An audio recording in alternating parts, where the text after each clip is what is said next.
But here's where things get really snappy. And I'm going to just sort of force another topic that Preach and Ian discussed, because it does fit into our Torghast discussion. They were talking about borrow power. Obviously, it's Preach. He will always ask about borrow power. Yeah. And for the first time since Legion, we got the answer we were all actually looking for. Blizzard is very much aware that borrow power is a fuck up. They know it's not working.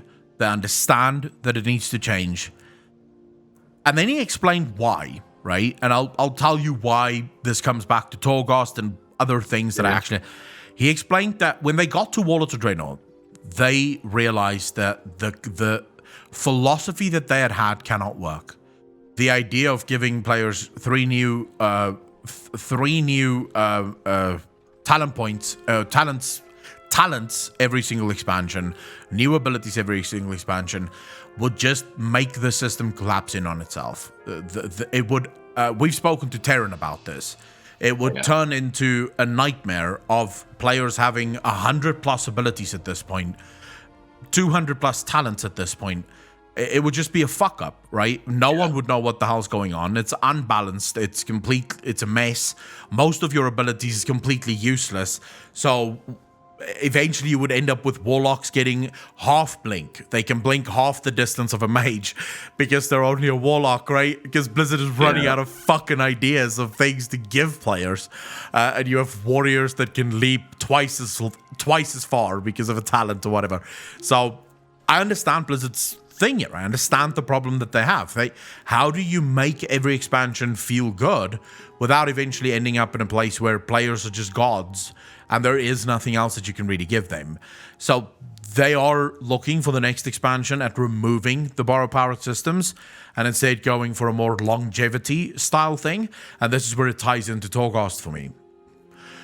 Torghast's biggest issues is that it was designed to only be a Shadowlands feature and not a long-standing feature that is implemented in Shadowlands but will exist and persist throughout the next 10 years of World of Warcraft.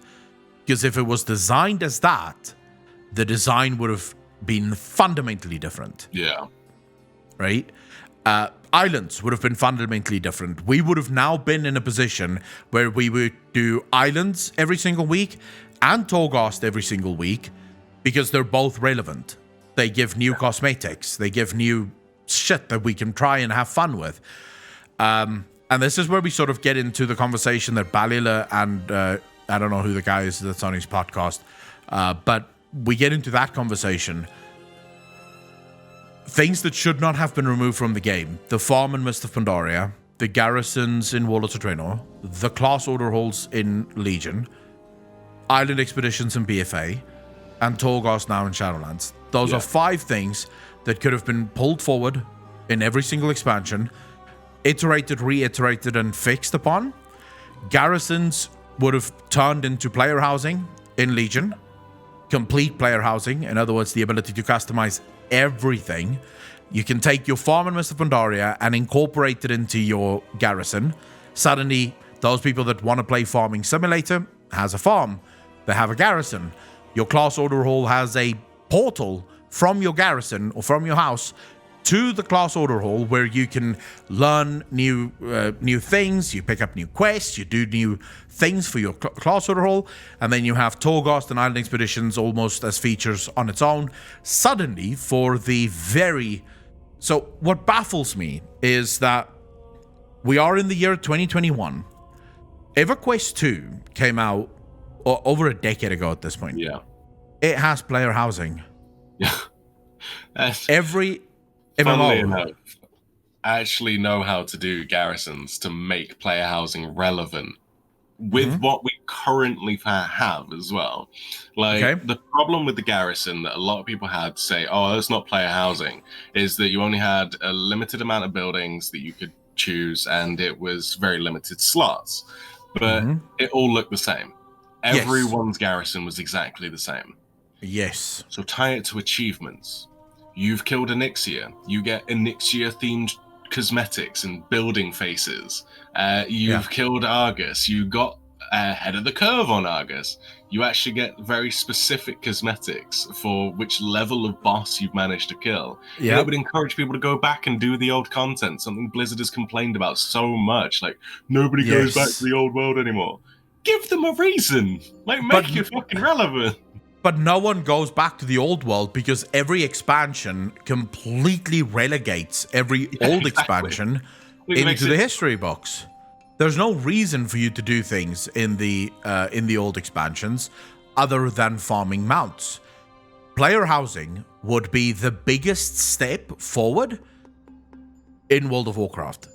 I guarantee you World of Warcraft will have a stable 10, maybe even 12 million players if player housing was introduced into World of Warcraft next expansion.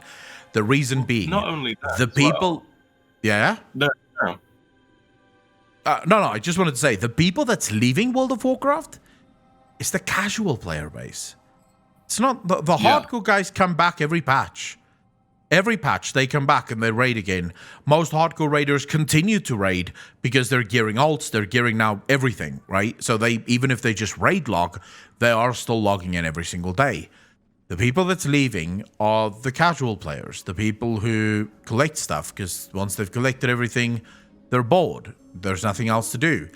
Player housing fixes all of those issues. Suddenly, you go to an island, for example, and the final boss on the island is an ogre, and it has the ability to drop ogre furniture, right? Right. Yeah. Stuff like that. Suddenly, the casual player base have everything to do. Like, they have just unlimited content. Anyways, what did you want to say? That was actually exactly what I was going to say, is this is the best way to bring the casual player base back each and every patch, especially if you have timed events to get specific cosmetics. So as you said, there's an island, you go kill an ogre, you get ogre-themed furniture, or ogre-themed building faces, or even ogre-themed buildings themselves. Yes. You get mega Gorian level if you've done it while it's current. Yes. And then you just get high mall ogres kind of faces if you do it afterwards, which means the people that actually want both and want the options are going to do it while it's current and then wait until it's not.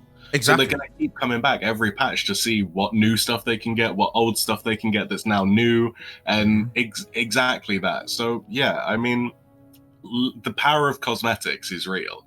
Yeah. And this is, again, cycling back, as we always do, to the beginning topic of Blizzard fucking up and not understanding which metrics to actually follow, is that cosmetics are not something that you should paywall, in my opinion. They are something that you should put in as content to farm in. This is the repeatable content. That is where you'll get repeatable content, is for cosmetics and changes to those cosmetics. Yes. And that will keep people returning to the game. That will keep sub numbers up. And that will, again, drive more people to the store because more people are playing. And this is where they gauge the metric of enjoyment, of success, is the amount of people logging in per day. That's not how you measure the success of an MMO. It's the amount of subscriptions you have and the amount of people that resub every patch. That's your success, not game time played. 100% agree with you on that. 100% think it would revitalize the game. It would make the game more fun. It would make the game more involved. It would give people things that they can look forward to that right now is completely dead. Right?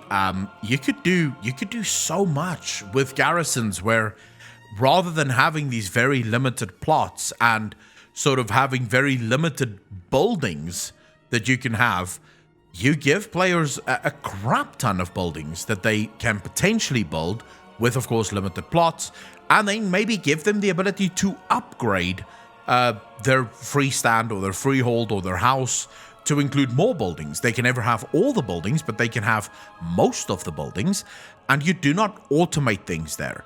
The player does things in his fucking house. So if it's the tailoring building that he is the guy that, if he does tailoring inside his little house, he has the ability to sometimes 2x something that he's making.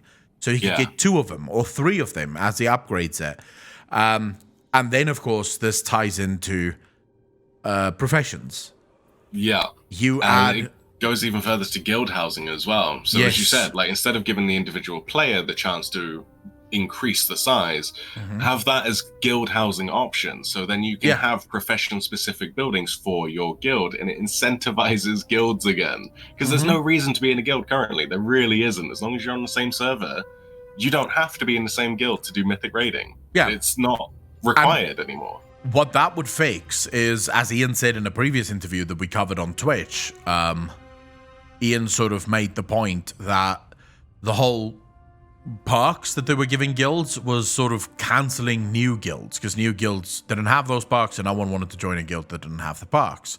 Yeah, exactly. I remember at the time we had all the perks very quickly. It took us like a month to get all of the perks, so I think, a bit longer maybe, but we had it very quickly. Because we were a hardcore raiding guild at the time, right? So we weren't really wasting time. But I remember whenever we recruited, you'd get these casuals that say, hey, I want to join. Do you guys have the leveling perk? And I'd be like, look, we're not for casuals, so fuck off. But we have all the perks. You know, that was something that people asked. But if you do something like guild housing and you tie the perks to that, suddenly it's sort of fun to get a new guild and start over.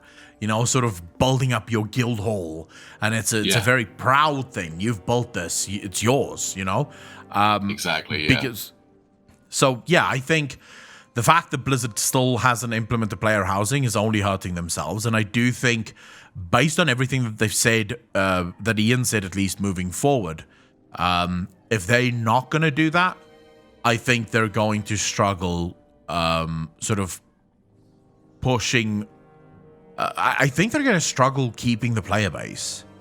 The player base is going to keep dwindling because there's nothing for the casual player. That's sort of my biggest issue. Especially if they keep bringing out classic iterations of previous expansions as well, because you're only hurting your current live player base by giving people the expansion they actually prefer to play.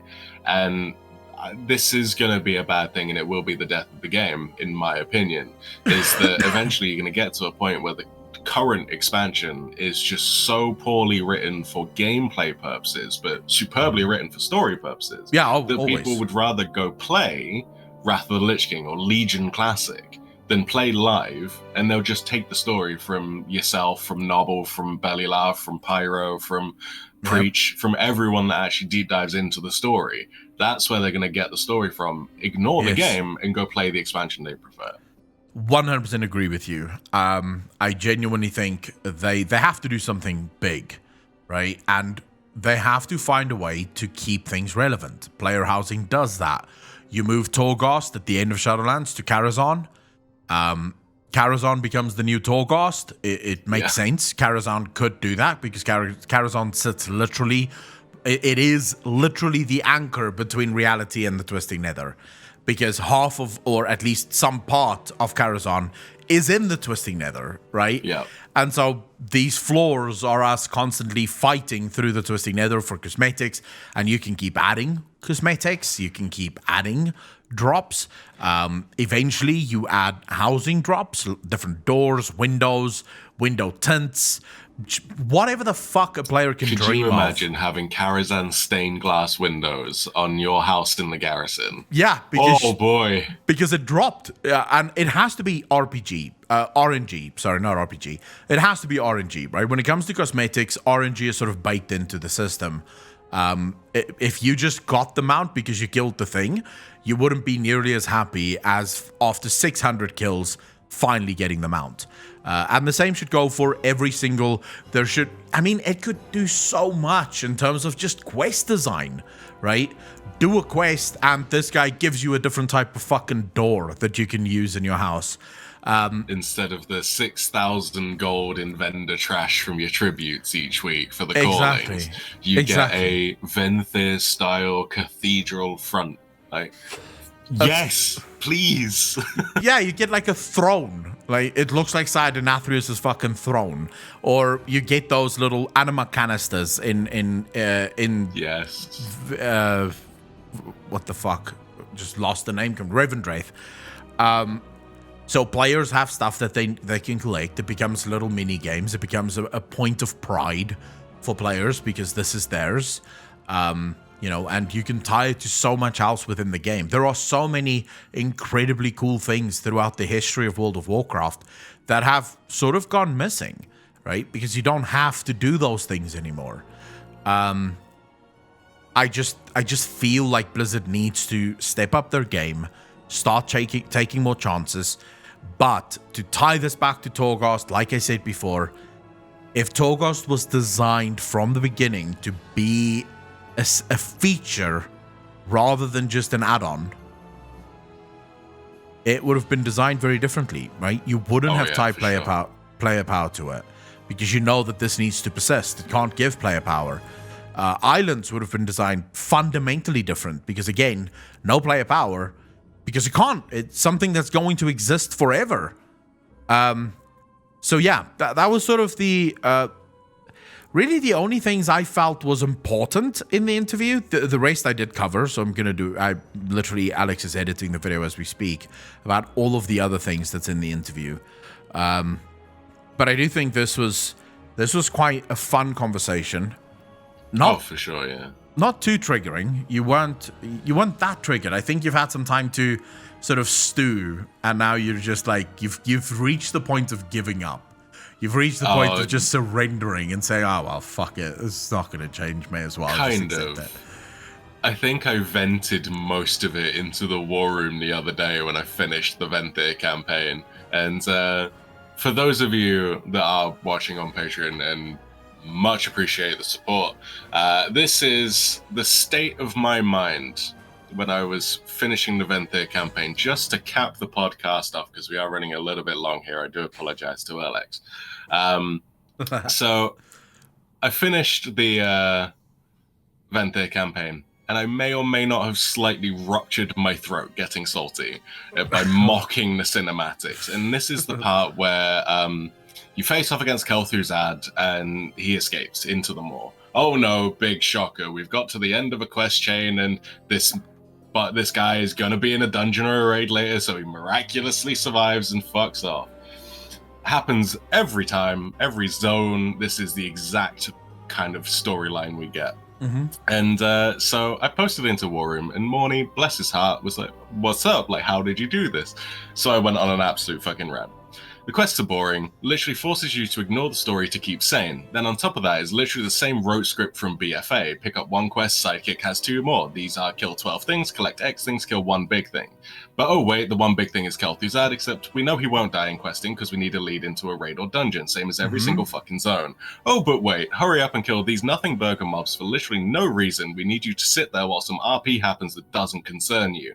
Oh, you've handed in your quest badge. I'm going to give you a new quest badge, but not until I take a short fucking stroll around to stretch my fucking legs. Oh, but fucking wait, there's more. Only after you've wasted hours of your life literally having no player agency whatsoever, we're just going to recycle dialogue from BFA at you. The time for sires, read War Chief, has ended. Now is the time for councils. Oh, hello, Bane, is that you? No, it's actually fucking Renethel. Fucking table flip.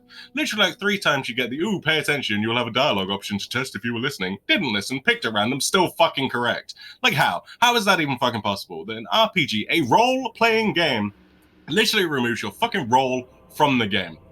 I'm fucking done. Like, within 2 minutes, I've launched this into War Room, and it's just... the fuck is going on here? Like, how is this good game design?